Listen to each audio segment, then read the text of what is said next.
in. We're going to talk about the current international landscape, our recovery trends, and the impact they have at home. Did it change, Bill? Did the screen change? Yes, it did. It did. Okay, good. All right. So I'm a big advocate of following McKinsey because they do an awful lot of surveys around the world, and you should see an April 1,200 global CEO survey that they did. And then the March one and the January one, as far as they had in April, just at 1,200 seniors, CEOs around the world, and they asked them, in the next 6 months, is your business going to get better, substantially, moderately worse, or substantially worse? And you can see that over the last couple of months, things have gone fairly positive, from about 50% saying better to mid 70s. Hopefully, I'm going to ask this question because the last time I did this, the slides weren't moving. Did it go to Euromonitor, Bill? Yes. Okay, thank you. So Euromonitor is another one of the sources we look at very closely, and they say that global GDP is going to be around, probably be in the 6% range, and then it'll drop back in 22 and 23. That's encouraging for new business investment. Our business is finding partners for U.S. franchise brands in other countries, and we need good investment happening in various countries, and GDP growth is a good sign of new investment. Now, this one is interesting. This is from The Economist just a couple of days ago.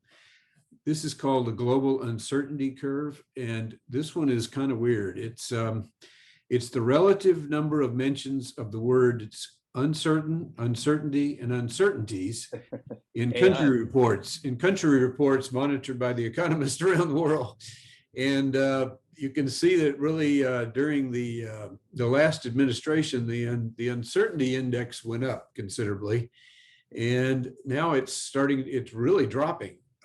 It's down at a level that it was back in 2006, which is probably good because, again, it means that people are, as it says up there, political and economic conditions are looking calmer. And when it's calmer, it means people want to make new investments. And that's when we do really well.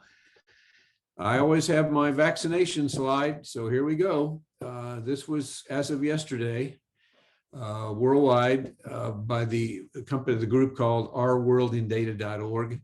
And the dark green is the share of people fully vaccinated in a country, and the light green partially vaccinated. So, we're doing pretty well. The U.S. is. We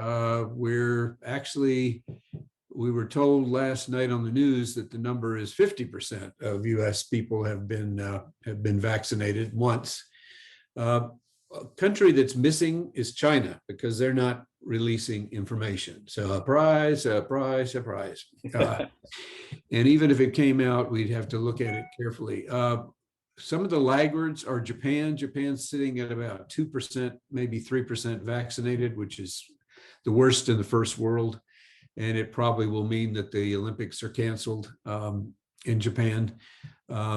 Europe was sitting in the 10s and 20s and now is getting up into the 30s and 40s, which is good because that means that travel will open up. And if we can get travel open up, we can go and close deals around the world. Excellent. Interest rates. I find this one interesting. What are the interest rates around the world? Well, ours is pretty low, to put it bluntly. And then you get to Argentina at 31%, Turkey at 20%, but most of the first world is 0 or just above, which is kind of interesting as to what the kind. I guess you could make a lot of money if you did the right thing in Argentina, but I'm not recommending, like Brian, I don't recommend anything. I don't recommend changing your money into Argentine pesos. This is an interesting one. International Monetary Fund is projecting GDP, gross domestic product growth rates in 2022.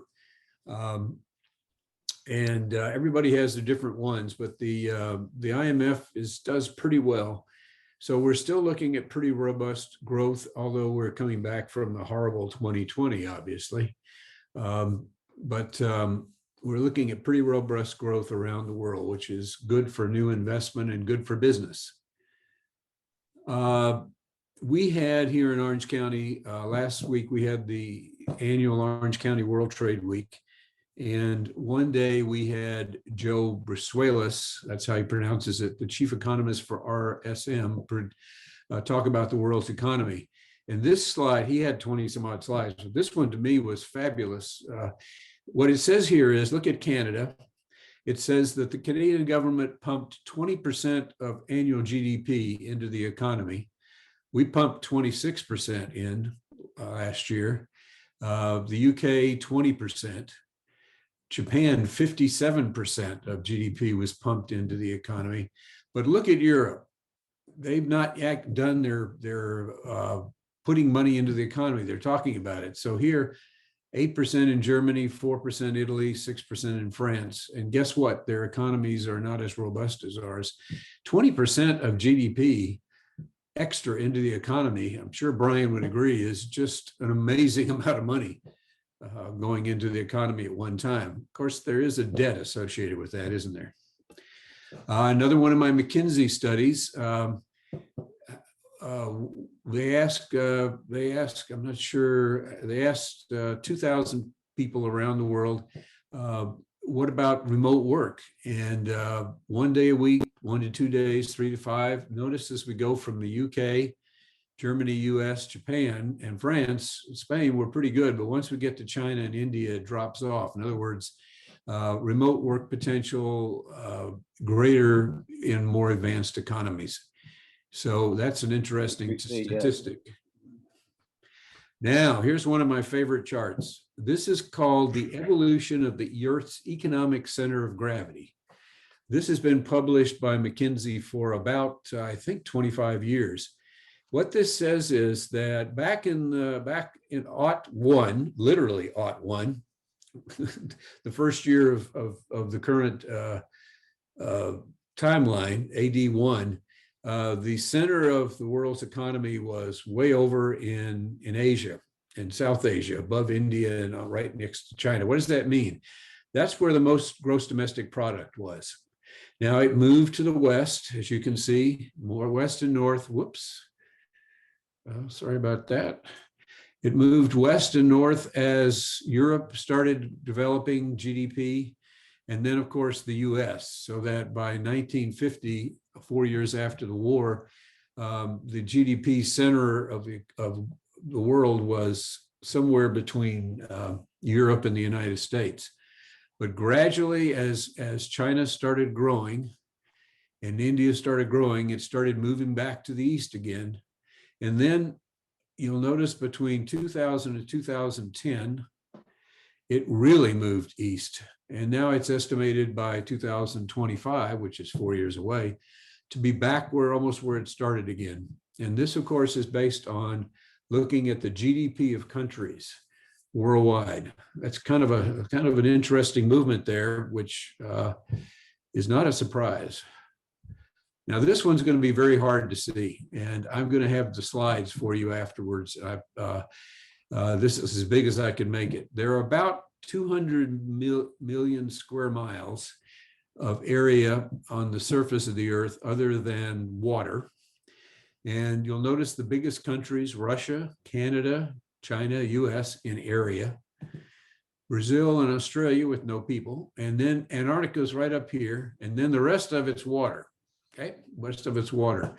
So I was really stunned at how little of the world is actually not water, and how the fact is that we're not the biggest. We're actually Antarctica, Russia, Canada, China, and then the US. Interesting stats, probably for trivia only, not for your investment, of course, like Brian says. And then last but certainly not least, last year, Guangzhou Airport, known as CAN from the old Canton days, surpassed Atlanta as the #1 in passengers by 1.1 million passengers. Another trivia thing for you, if you're all kind of looking for trivia things, remember that Atlanta is no longer, or was not in 2020, the #1 airport, but it will be back again. And Bill, that's it.